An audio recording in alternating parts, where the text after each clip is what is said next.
Rahim. Assalamu alaikum. Today lecture is electric field.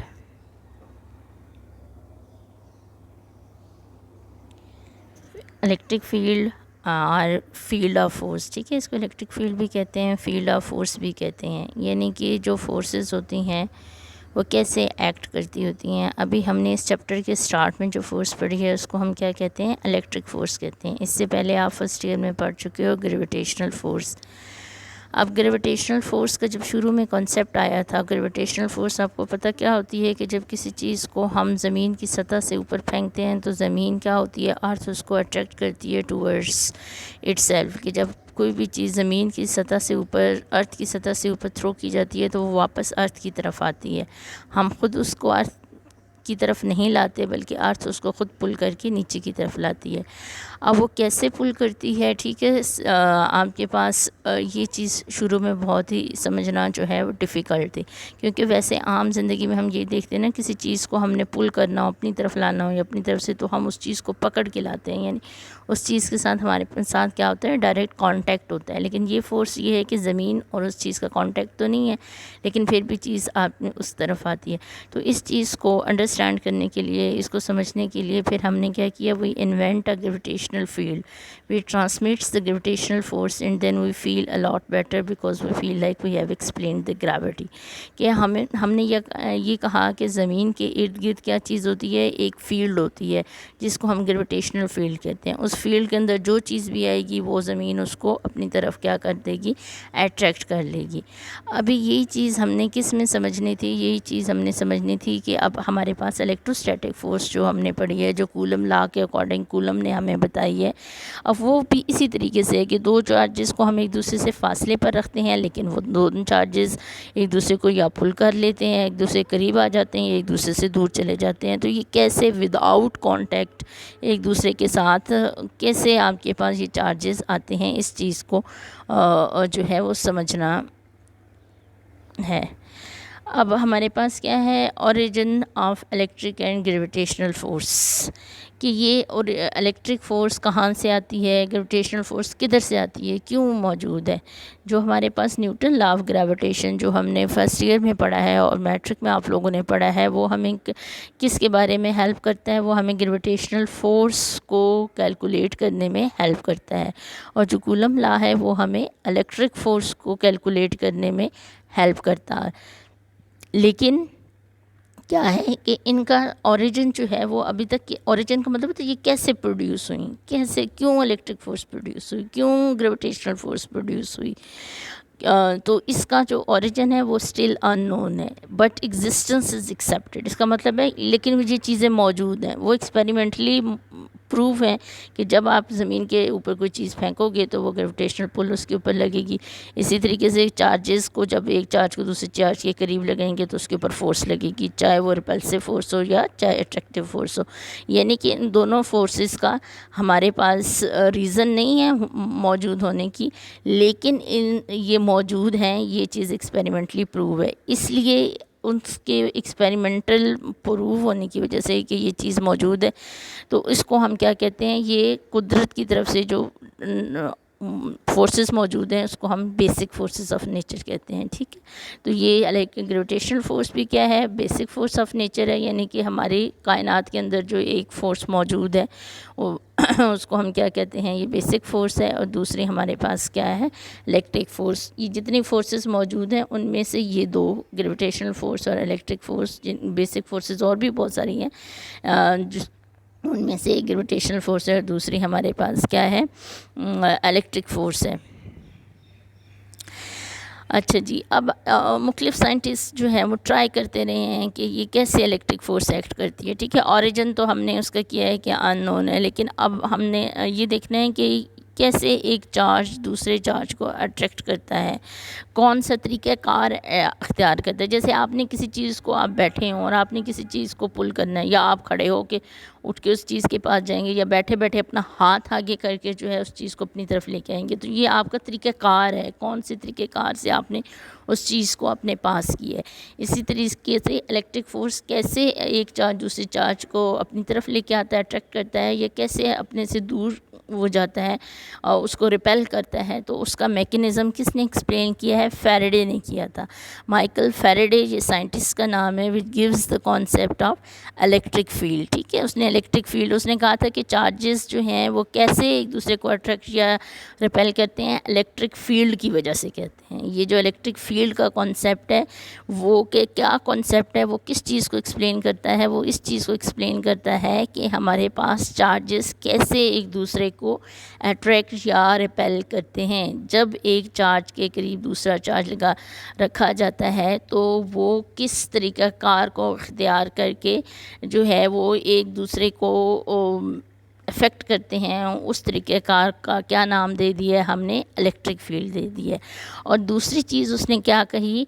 उसने कहा कि electric field is intrinsic property of charge, यानी कुदरती तौर पे अल्लाह ताला ने चार्ज के अंदर ये चीज़ मौजूद है।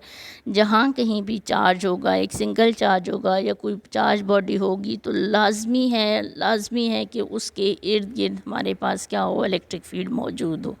कि जो चार्ज, जिस चीज़ को हम चार्ज कहेंगे ना कि ये चार्ज बॉडी है, तो ये बहुत नेसेसरी है, लाजमी है कि उसके इर्द गिर्द क्या मौजूद होगी? इलेक्ट्रिक फील्ड होगी। अब इलेक्ट्रिक फील्ड को हम डिफ़ाइन कैसे करते हैं? डेफिनेशन ऑफ इलेक्ट्रिक फील्ड क्या है? It is a region around charge particle or object. कोई एक सिंगल चार्ज पार्टिकल भी हो सकता है, कोई एक बड़ा ऑब्जेक्ट भी हो सकता है जिस पूरे ऑब्जेक्ट के ऊपर चार्ज हो, within which a force would be exerted, के उसके इर्द गिर्द का वो रीजन जिसके अंदर अगर हम कोई और चार्ज रखेंगे तो उसके ऊपर क्या लगेगी? फोर्स लगेगी। A region around charge particle or object within which a force would be exerted on other charged particle or object, that region is known as a electric field। ठीक है, उस एरिए को, स्पेस को, चार्ज के जहाँ तक वो अपना इफ़ेक्ट शो कर सकता है, उस इफ़ेक्ट को हम क्या कहते हैं? इलेक्ट्रिक फील्ड कहते हैं। अच्छा, ये डायग्राम से आप देख लें, डायग्राम की हेल्प से भी हम इसको एक्सप्लेन कर लेते हैं। To help us the visualize how electric force can act at a distance, कि ये चीज़ समझने के लिए कि इलेक्ट्रिक फोर्स चार्जेस एक दूसरे से फासले पे रहने के बावजूद कैसे एक दूसरे के ऊपर इलेक्ट्रिक फोर्स लगाते हैं। We invent the electric field, कि हमने कॉन्सेप्ट ऑफ इलेक्ट्रिक फील्ड लिया। ये एक फिगर में पॉजिटिव चार्ज है, उसके नज़दीक दूसरा नेगेटिव चार्ज है। इस इलेक्ट्रिक फील्ड को हमने, इसकी ये जो हल्की हल्की लाइंस सी नज़र आ रही हैं, ये लाइंस हमने अपने आप को इस कॉन्सेप्ट को अंडरस्टैंड करने के लिए क्या कि इलेक्ट्रिक फील्ड इस तरह लाइंस की फॉर्म में एक्ट करती है।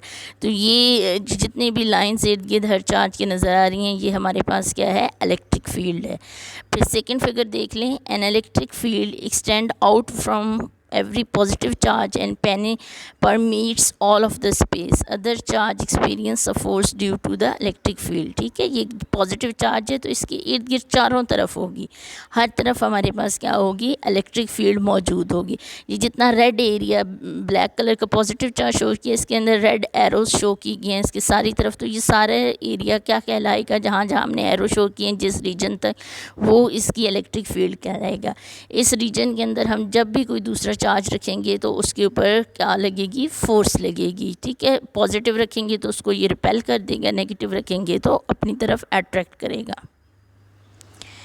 We define the electric field already, जैसे हम डिफ़ाइन कर चुके हैं, by specifying the force it exact on a infinitesimally small positive test charge q. ठीक है, जब भी हमने किसी चार्ज की इलेक्ट्रिक फील्ड फाइंड आउट करनी होती है कि उसकी कितनी इलेक्ट्रिक फील्ड है, तो उसके नज़दीक हम एक दूसरा चार्ज रखते हैं। दूसरा चार्ज रखेंगे ही तो हमें पता चलेगा ना उसके ऊपर फोर्स लग रही है। सिर्फ एक खाली चार्ज पड़ा होगा तो हमें तो नहीं पता चलेगा कि वो किसी दूसरे चार्ज के ऊपर फोर्स लगा रहा है कि नहीं। जब हम उसके नज़दीक दूसरा चार्ज रखेंगे तो हमें पता चलेगा। अगर वो उसकी तरफ चला जाता है तो हम कहेंगे कि वो अट्रैक्टिव फोर्स है, अगर उससे दूर चला जाता है तो वो हमारे पास क्या होगा? रिपल्सिव फोर्स लगाएगा। फिगर में जैसे एनिमेशन में आपके पास शो हो रहा है, एक पॉजिटिव चार्ज है, उसके नज़दीक हम एक और चार्ज रखते हैं तो उसके ऊपर फोर्स लगती है, क्योंकि रिपल्सिव फोर्स है तो वो चार्ज क्या करेगा, उससे दूर चला जाएगा। अब हमारे पास हमने जो दूसरा टेस्ट चार्ज रखा है उसके लिए हमने टर्म यूज़ की है इनफिनिटेसिमली स्मॉल, यानी बहुत ही छोटा चार्ज है। वो इसलिए छोटा चार्ज है कि हमने एक चार्ज के जो बड़ा चार्ज रखा है उसकी हमने इलेक्ट्रिक फील्ड करनी है, तो टेस्ट चार्ज को हम छोटा रखेंगे ताकि वो उसकी क्योंकि हर चार्ज के इर्द गिर्द इलेक्ट्रिक फील्ड होती है ना, तो हम उसकी कह रहे हैं अगर दूसरा भी चार्ज बहुत बड़ा रखती है तो उसकी इलेक्ट्रिक फील्ड पहले वाले चार्ज जिसकी हम फाइंड आउट करना चाह रहे हैं डिस्टर्ब करेगी। तो इसलिए हम इसको यहाँ पे लिखा हुआ भी है कि why infinitesimally small if it were not infinitesimally small, Q itself would contribute to the electric field, तो वो भी अपनी इलेक्ट्रिक फील्ड डालना शुरू करेगा, exert forces on the other charges possibly causing them to move and in general fall up the measurement of electric field। तो वो जो हम मेजरमेंट करने चाह रहे हैं चार्ज की इलेक्ट्रिक फील्ड, तो वो एक्चुअली जो रियल कैलकुलेशन है वो नहीं आएंगी। अच्छा जी, अब हम मैथमेटिकली इलेक्ट्रिक फील्ड को कैसे कैलकुलेट करते हैं, उसके लिए हम एक टेस्ट चार्ज लेंगे। We can use our test charge Q0। अब टेस्ट चार्ज को हमने क्या नाम दिया है, Q0, to determine the electric field due to another charge Q। अब हम फाइंड किसकी इलेक्ट्रिक फील्ड करना चाह रहे हैं, Q की, उसको Q से रिप्रेजेंट किया और उसकी इलेक्ट्रिक फील्ड मालूम करने के लिए उसके नज़दीक हमने जो दूसरा चार्ज रखा है उसको हम टेस्ट चार्ज कहते हैं, उसको हमने Q0 से रिप्रेजेंट किया है, which is located at a distance r away, जो कि r डिस्टेंस के ऊपर मौजूद है। जैसे हमने कूलम लॉ में किया था कि एक चार्ज को Q1 कह दिया था, उसके नज़दीक दूसरा चार्ज Q2 रख दिया था, तो यहाँ पे हमने Q1 कहने की बजाय उसको हमने क्या किया है, Q कहा है और दूसरे को हमारे पास क्या है, Q0 का है। उन दोनों के दरमियान डिस्टेंस हमारे पास क्या है, r है।